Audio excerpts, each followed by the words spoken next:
History of Kenya coffee.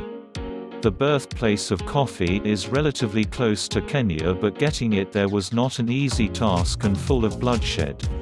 The Arabs who controlled coffee enslaved thousands of Kenyans where they worked on the coffee plantations in Kenya and Arabia. This was followed by the British settlers around 1900 who quickly assumed control over the country, which led to more bloodshed. In the first part of the 20th century, the interior was settled by British and European farmers who became rich by farming coffee on the backs of the Kenyan workers. By the 1930s, the farmers' powers had become very strong.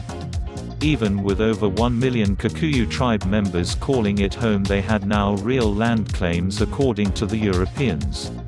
To protect their interests, the wealthy Europeans banned them from growing coffee, introduced a hut tax and gave them less and less for their labor. The Kikuyu were forced to leave their land and go to the cities in order to survive. This legal slavery of the population continued until the British relinquished control in 1960. Despite all this bloodshed and slavery, Kenya coffee has flourished and is among one of the finest cups in the world. All Kenya coffee grown is Arabica coffee grown on the rich volcanic soil that is found in the highlands of the country. Today around 250,000 Kenyans are employed in the production of coffee.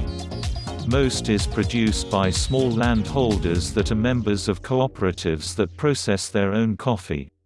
Still, even with this Kenya coffee's specialty status, Kenya coffee farmers still remain among the poorest in the world. In 2001, a farmer producing 1,007 kilograms crop would only earn £20.14 for his labor. That same coffee is available at specialty stores for $10 plus per pound. Recently, Kenya farmers have introduced the Ruiru 11 hybrid plant, and it is causing concern amongst true Kenya coffee lovers. This is because it may lack the traditional Kenya coffee attributes that coffee aficionados love.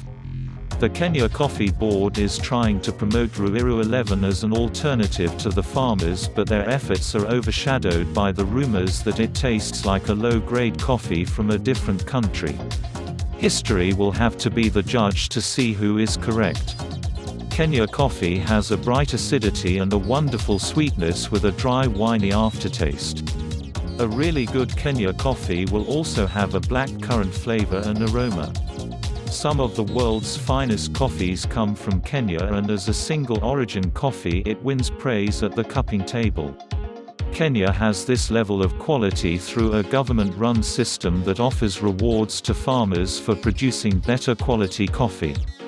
This policy has led to steady improvements and consistent improvements in the cup's quality. Each lot of Kenya coffee, if it is from a large farm or a small co-op, has to undergo rigorous testing for quality by the Coffee Board of Kenya. Thank you for watching.